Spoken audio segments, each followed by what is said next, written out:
حتى أهل البدع والأهواء، أهل البدع العقائدية وأهل البدع السياسية، أنا أقول بيننا وبينكم السلف، بيننا وبينكم الكتب، كان فيقول البدع بيننا وبينكم.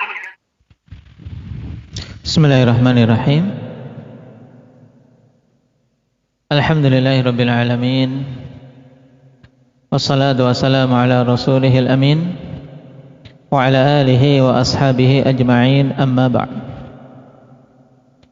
Ikhwani fillah, pertemuan yang lalu kita telah menyelesaikan penjelasan Imam As-Sa'di rahimahullahu ta'ala terkait kaidah pertama yang beliau bawakan pada bait yang ke-11. Niyatuna syartun lisairil amal bihas salahu wal fasadu lil amal. Yang darinya ditarik kaidah yang masyhur, kaidah kubra al-umur bimaqasidiha, atau kaidah innamal a'malu binniyat.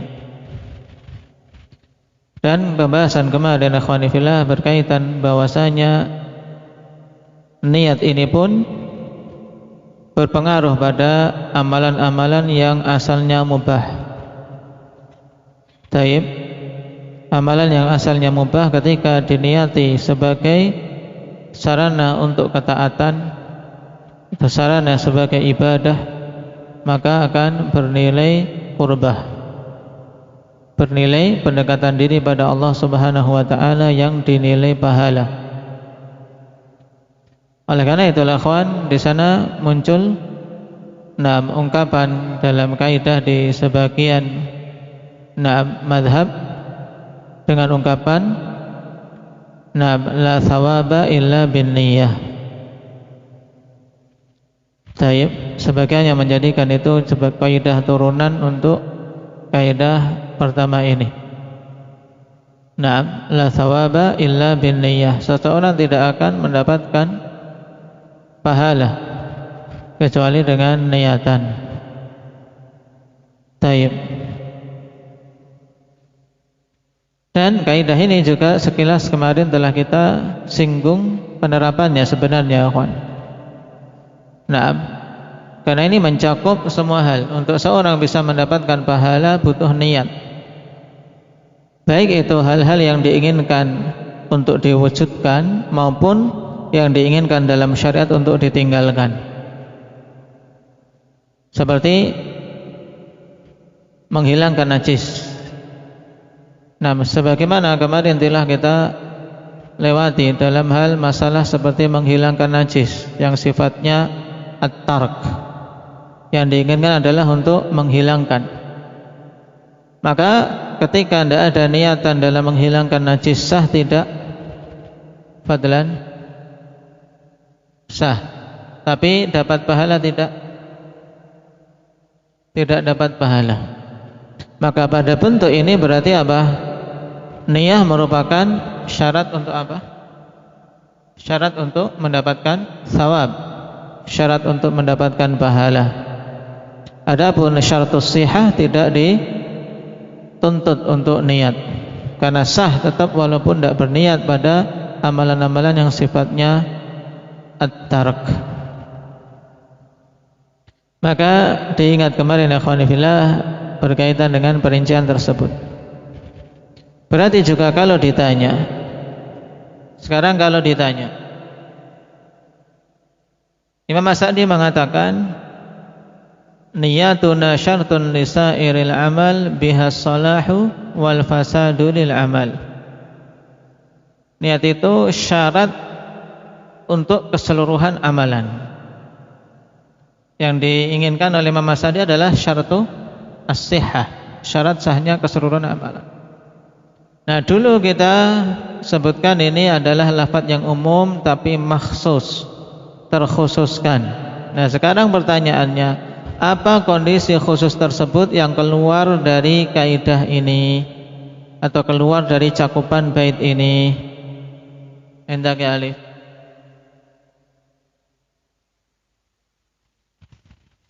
Yaitu fi amrin maksudin tarkuh, yaitu pada perkara-perkara yang diinginkan padanya adalah tark, diinginkan padanya untuk meninggalkan, maka syarat bukan apa? Bukan syarat sahnya. Niat bukan syarat sahnya, akan tapi syarat untuk bisa mendapatkan thawab, mendapatkan pahala. Makanya berarti istilah la thawaba illa binniyah ini lebih apa? Lebih luas, ya kan? Karena tidak ada mustatsna padanya. La thawaba illa binniyah, tidak akan ada pahala, tidak akan dapat pahala kecuali dengan niat. Maka itu ditambahkan dalam kaidah yang terkait dengan kaidah al-umur bimaqasidiha, bahwasanya seorang untuk mendapatkan thawab, mendapatkan pahala harus berniat. Dan untuk la thawaba illa binniyah ini yang apa? Ditunjukkan oleh lafaz kedua dalam hadis, wa innama likulli imri'in ma nawah. Wa innama likulli imri'in ma nawah. Baik. Sebelum kita masuk pada kaidah berikutnya, ikhwan, ada beberapa masail tambahan dari sekian banyak masail, karena masail seputar niat itu banyak sekali, ikhwan. Tapi ada beberapa masail pokok yang hendaknya kita mengetahuinya. Yang pertama tentang hakikatun niyah. Apa sebenarnya niat itu, ikhwan? Naam.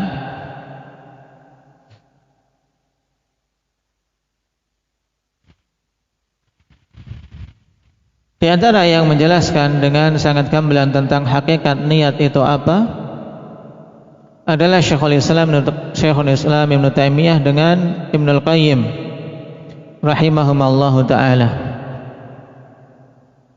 Taib, dari sekian banyak pendapat-pendapat tentang hakikat niat, kata Ibnul Qayyim rahimahullah, innaman niyatu qasdu fi'li syai' fa kullu 'azimin 'ala fi'lin fa huwa nawi. Hanyalah niat itu adalah qasdu fi'li syai',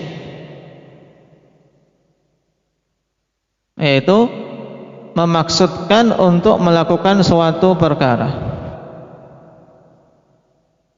Sehingga apa? Kullu azimin ala fi'lin fahuwa nawi. Setiap orang yang berazam untuk melakukan suatu hal berarti dia telah meniatkannya.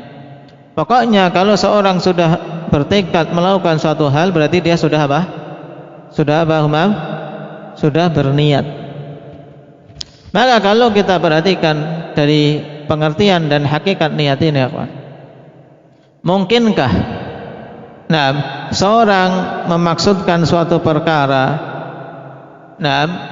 untuk dia bisa apa? Tidak meniatkannya. Bisa tidak, Mbak Ilyas? Seorang ingin melakukan suatu perkara, tapi di sini dituntut sekarang kamu harus tidak meniatkannya, bisa tidak? Tidak bisa, ya kan? Tidak bisa kita memisahkan antara apa? Maksud kita untuk melakukan suatu perkara dengan niat.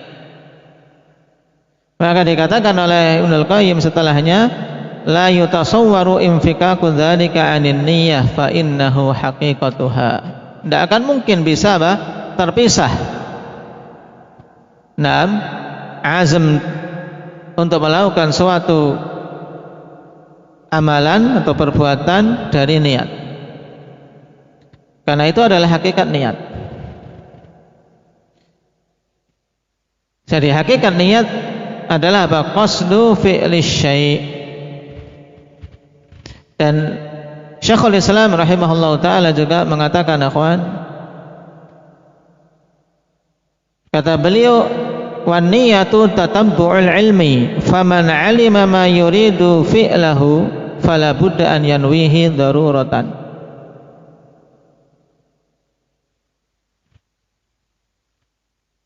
Taib.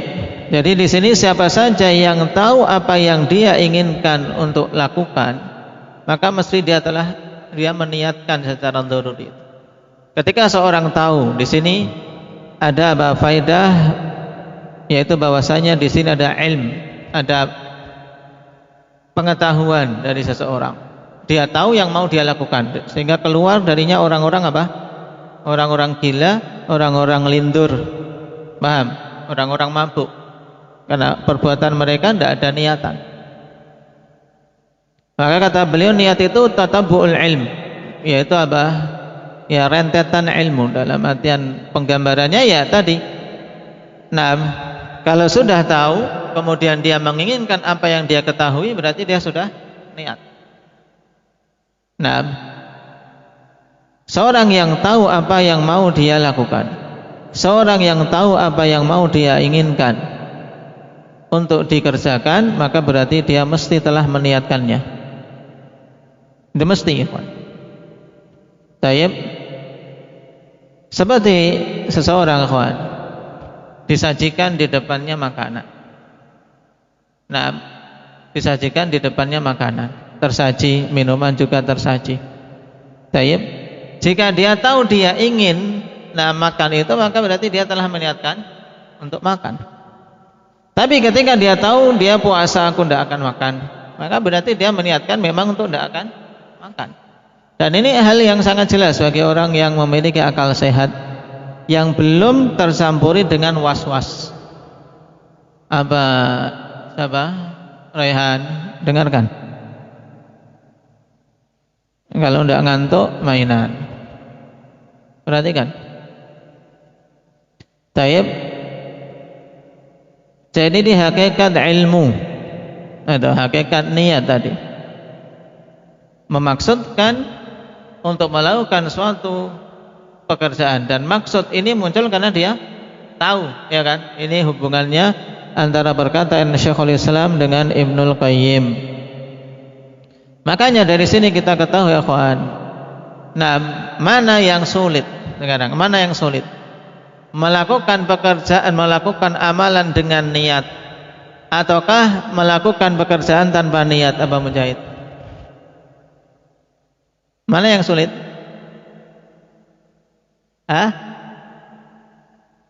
Melakukan sesuatu tanpa niat ini sulit.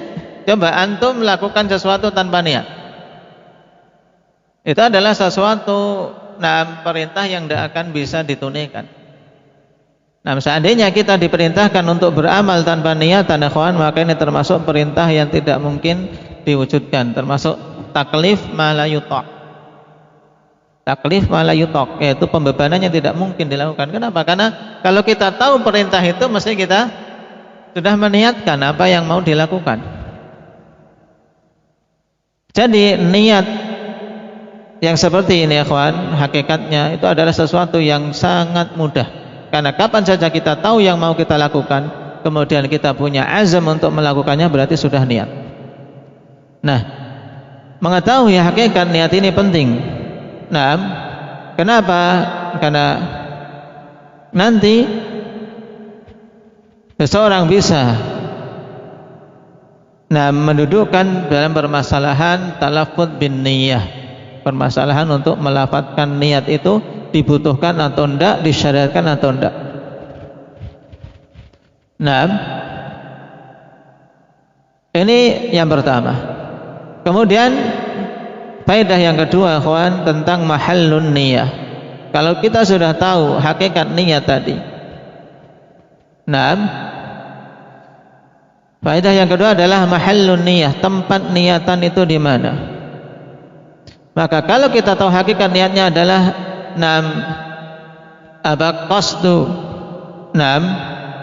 qasdun ilal fi'l, al-qasdu ilal fi'li syai', yang memaksudkan untuk melakukan suatu hal.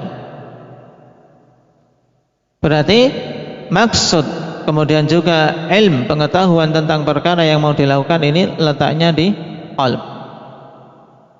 Dan ini terjadi ittifaq, terjadi kesepakatan di kalangan para a'immah, bahkan para uqala, orang-orang yang berakal. Sebagaimana ditegaskan oleh Syekhul Islam Ibnu Taimiyah rahimahullahu taala, an-niyatu mahalluhal qalbu bittifaqil ulama. An-niyatu mahalluhal qalbu bittifaqil ulama. Niat itu letaknya di hati berdasarkan kesepakatan para ulama. Nah, tidak ada satupun yang menyelisih kalau niatan itu di qalbu. Tayyib. Karena kembalinya kepada apa? Iradah, kepada azm, kepada ilm. Yaitu maksudnya ilmu di sini pengetahuan, ya, mengilmui apa yang mau dia lakukan. Mesti sudah meniatkan di situ. Maka kapan saja ilmu itu muncul, ya kawan, tahu, maka segera dia akan meniatkan mesti. Tadinya tidak niat, misalnya dia cuma pergi jalan-jalan. Tayyib. Kemudian dia tadinya sudah nggak ada niatan, kemudian tahu di situ ada warung sate, masuk warung sate. Ketika tahu itu warung sate, masuk, sudah niatan untuk, ada keinginan untuk beli, makan, nah dia sudah meniatkan di situ. Tayyib. Ini untuk hal yang mudah sebelum kita berbicara pada perkara ibadah. Nah, perkara yang ketiga, ikhwan, faedah ketiga tentang hukum talaffuz bin niyah. Hukum melafadzkan niat. Setelah kita tahu niatan itu letaknya di hati, maka apa hukum melafadzkan niat?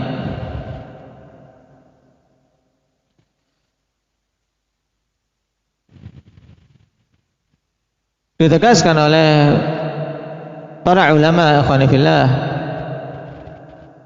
di antaranya Ibnu Rajab rahimahullahu taala,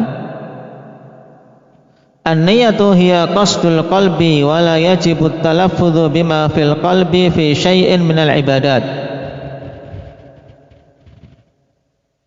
Niat itu adalah maksud di dalam hati dan tidak wajib untuk melafadzkannya dengan apa yang ada di hatinya pada sedikit pun dari ibadat-ibadat yang ada.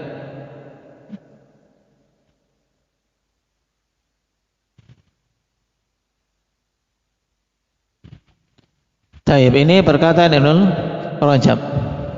Berarti apa? Tidak wajib.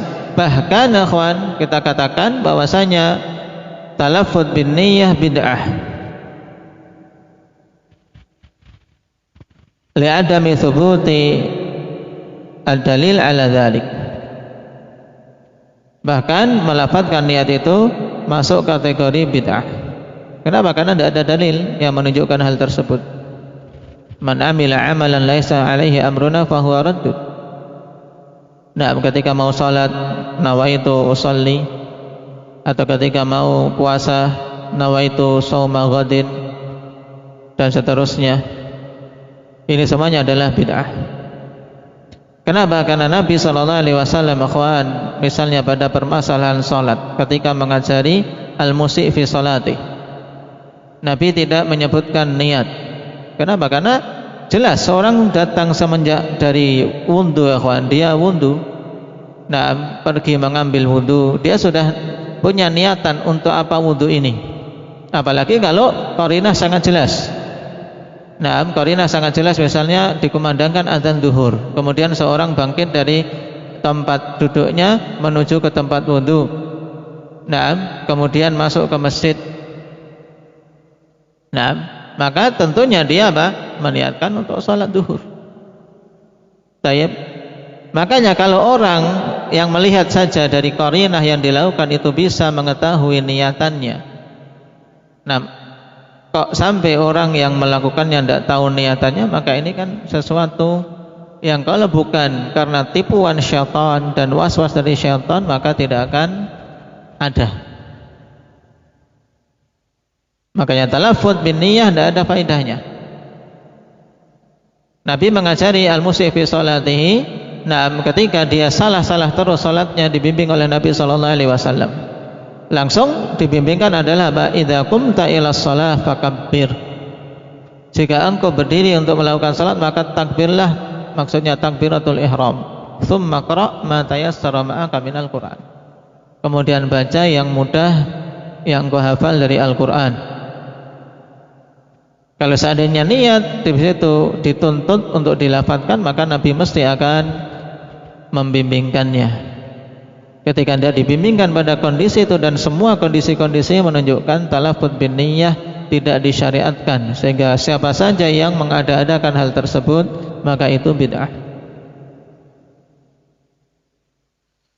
Sebagian fuqaha ikhwani fillah mengecualikan dari hal ini pada perkara haji. Dengan seorang mengatakan labbaik Allahumma umratan atau labbaik Allahumma hajjan dan seterusnya, dan talbiyah untuk haji dan umrah. Sebagian mengatakan ini adalah bentuk talaffuz bin niyyah.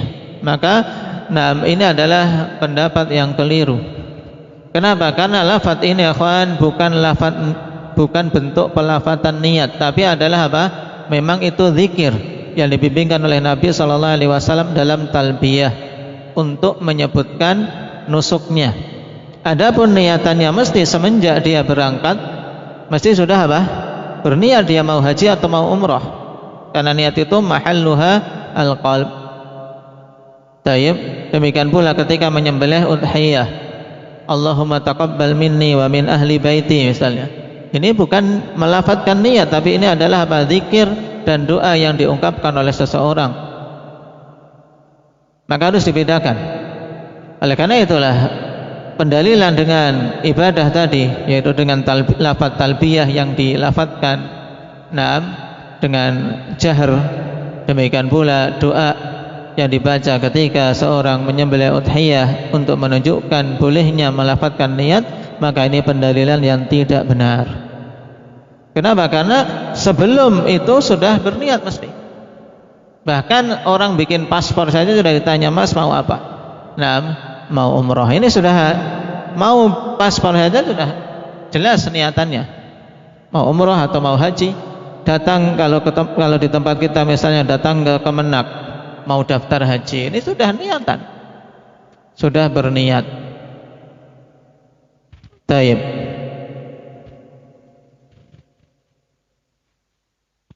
Sehingga hal-hal tadi bukanlah pelafatan niat, tapi itu adalah azkar dan ad'iyah, zikir-zikir dan doa yang memang dibimbingkan oleh Nabi untuk dibaca dan dilafadzkan.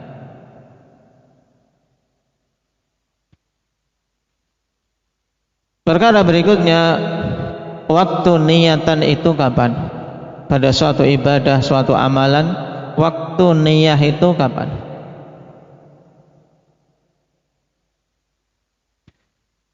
Tayyib. Yang menjadi hukum asal dalam masalah ini ikhwan, bahwasanya niatan itu hendaknya menyertai awal suatu amalan. Hendaknya niatan itu menyertai awal suatu amal. Dan jumhurul ulama membolehkan untuk apa? Untuk dia datang lebih awal sebelum amalan. Kemudian terjadi khilaf, ada yang membolehkan zaman pengedepanan niat itu jauh, dan ada yang menetapkan bahwasanya zaman mengedepankan niat itu zamannya pendek.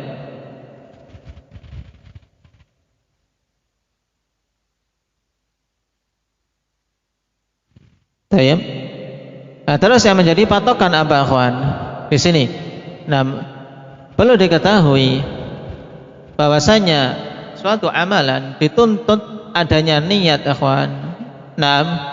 Tayyib. Itu wujudun niyah hakikiyah dan apa? Hukmiyah. Ya, adanya niat itu terbagi menjadi dua. Dalam suatu amalan. Wujudun hakiki, memang niatan itu ada, dia ingat ketika melakukan ibadah itu dia mengingatnya. Baik. Atau wujudun hukmi. adanya niat itu dari sisi hukumnya saja. Kenapa? Karena dia belum memutuskan. Dia sudah niat dari tadi sebelum itu dan dia tidak memutuskan niatannya. Baik.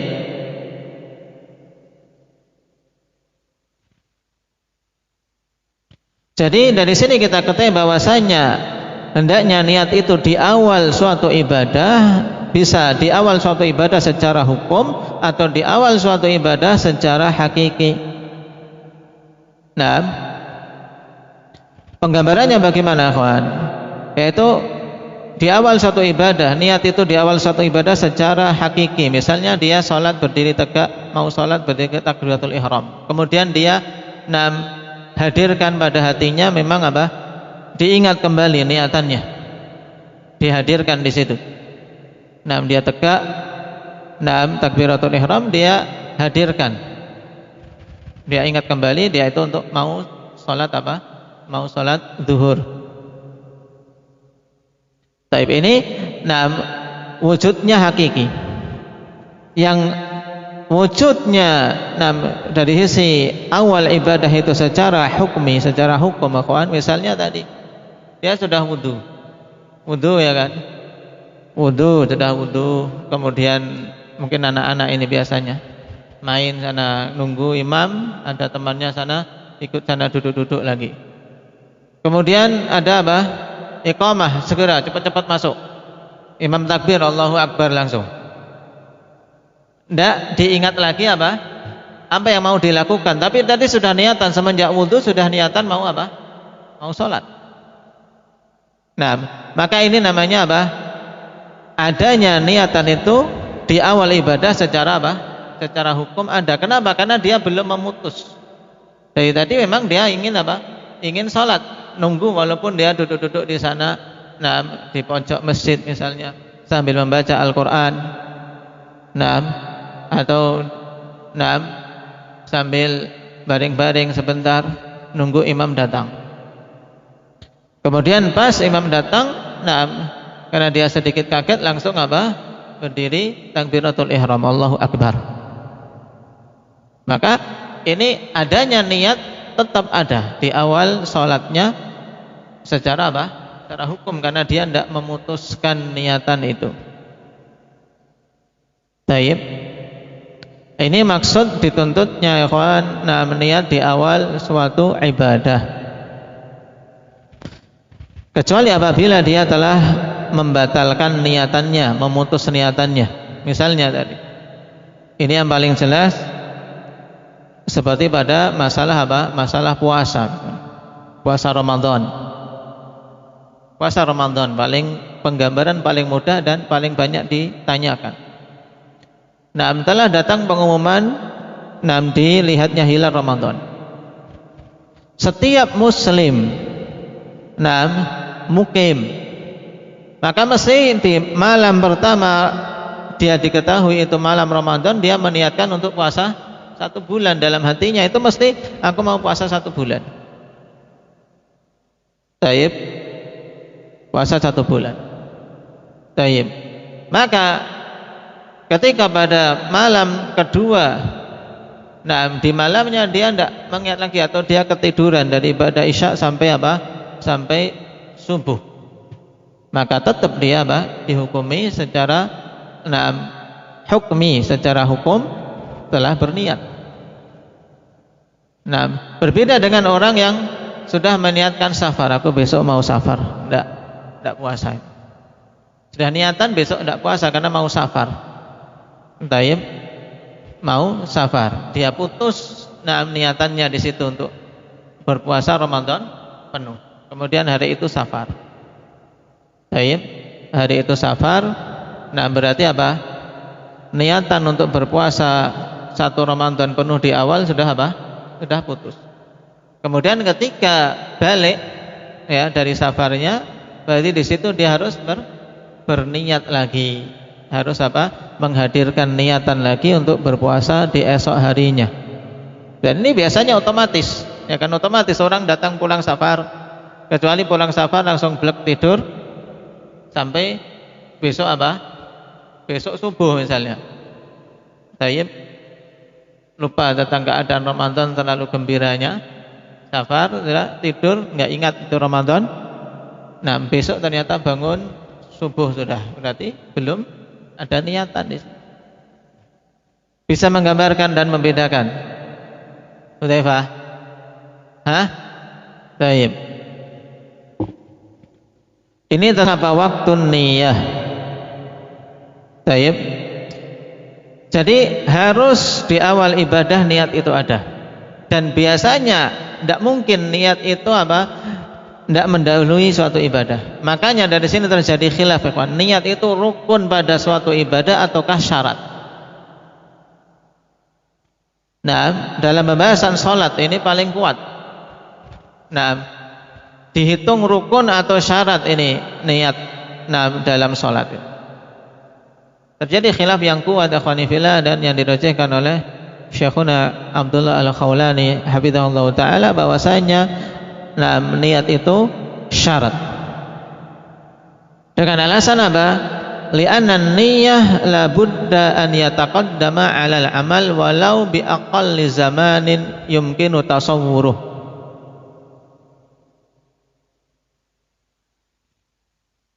Jadi niat itu merupakan syarat suatu ibadah. Dalam salat ya syarat salat, dalam puasa ya syarat puasa, bukan rukunnya. Walaupun nanti ketika antum mempelajari kitab-kitab fiqhiyah dan pembahasan-pembahasan fikih, banyak yang memasukkan niat itu sebagai rukun, karena memang masalah ini khilaf. Kalau rukun berarti masuk dalam ibadah itu. Nah, kalau syarat, alasannya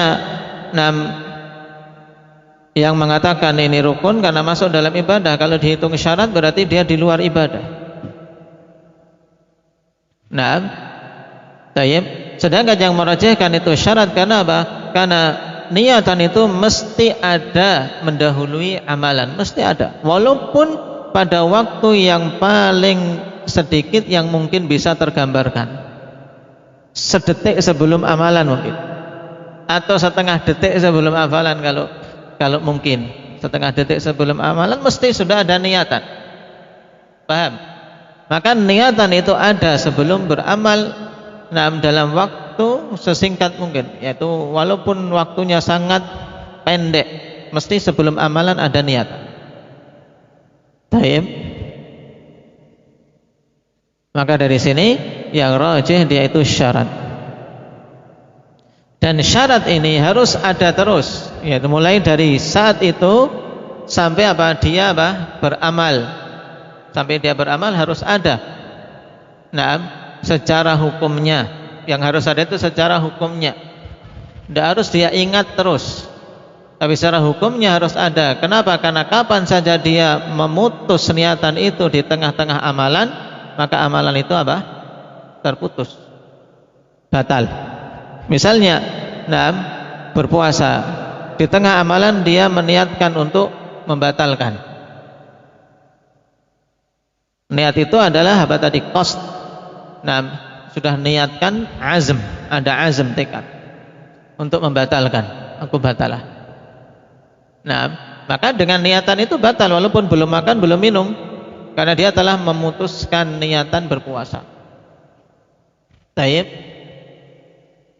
Selama tidak dia putuskan niatan itu berarti apa? Secara hukum niatan itu ada terus dari semenjak awal sampai akhir ibadah. Sehingga niatan berpengaruh ikhwani fillah kalau diubah di pertengahan ibadah. Tapi niatan, pemutusan niatan atau pembatalan niatan itu tidak akan berpengaruh ketika amalan itu sudah apa? Sudah selesai. Kalau amalan sudah selesai, kita ubah niat sudah tidak berpengaruh. Aku batalkan amalanku yang tadi itu tidak bisa. Kalau dengan apa? Kalau sudah selesai ibadahnya atau amalannya, kemudian dia ingin apa? Ingin putuskan niat. Taib. Nah, ini beberapa masalah sempurna niat. Dan masih banyak lagi, cuman itu yang paling terpentingnya. Yang pada pembahasan terakhir tadi, mungkin kalau mau dipisahkan, yaitu tentang permasalahan istishabun niyah, yaitu terus menerusnya berlangsungnya niatan, Taib, di mana seseorang dalam suatu ibadah itu tidak memutuskan niatan, maka istishabun niyyah ikhwan, yang dituntut dalam ibadah adalah apa? Hukman, secara hukum. Secara hukum memang harus ada niatan terus menerus dalam apa? Dalam ibadah, di mana dia tidak memutuskannya.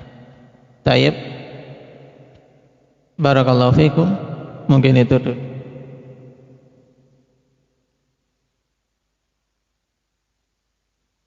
Gimana? Kalau perkara mubah untuk bisa mendapatkan pahala. Nah, niat itu dia dihitung mendapatkan pahala kapan saja niatan itu ada. Kan mubah ya kan? Ketika tidak ada niatan itu, nah, tayyib berarti apa? Tidak terhitung pahala. Karena apa? La thawaba illa bin niyah. Tidak mendapatkan pahala kecuali dengan niatan. Tapi kalau dia memang semenjak awal melakukan itu, misalnya seorang suami mencari nafkah untuk keluarganya, memang untuk menunaikan kewajiban dan nafkah kepada anak dan istri yang itu merupakan kewajiban, maka semoga dihitung pahala besar. Cuman berbeda ikhwan, seorang yang menghadirkan niatan itu untuk memperkuat rasa harap dengan yang tidak, ya kan? Itu. Nah, maka istihdar ikhwan, niatan dari niatan yang bagus itu penting untuk apa? Memperbanyak pahala yang nanti hal itu akan kita dapati pada pembahasan kaidah yang disebut dengan kaidah at-tadakhul, yaitu apa? Menggabungkan niatan-niatan pada suatu amalan. Taib, yang disebut qaidatut tadakhul, yang merupakan kaidah turunan dari kaidah pertama ini yang mungkin kita bahas besok. Nah, sehingga dihafal dulu bait tersebut ikhwani fillah. Nah, pada bait nomor yang keberapa? Qaidatut tadakhul kemarin kita singgung. Wa in tasawa al-amalan ijtama'a wa fu'ila ahaduhuma fastami'a, yaitu kaidah yang ke-44. Baik. Jadi kita setelah kaidah ini, bait yang ke-11, kita masuk ke bait yang ke-44 agar mengingat turunan kaidah itu mudah ya kawan, terkumpul kaidah induk, kemudian beberapa kaidah-kaidah turunan. Tayyib, nasallallahu taufiq wa sadad. Subhanakallah bihamdik, asyhadu an la ilaha illa anta, astaghfiruka.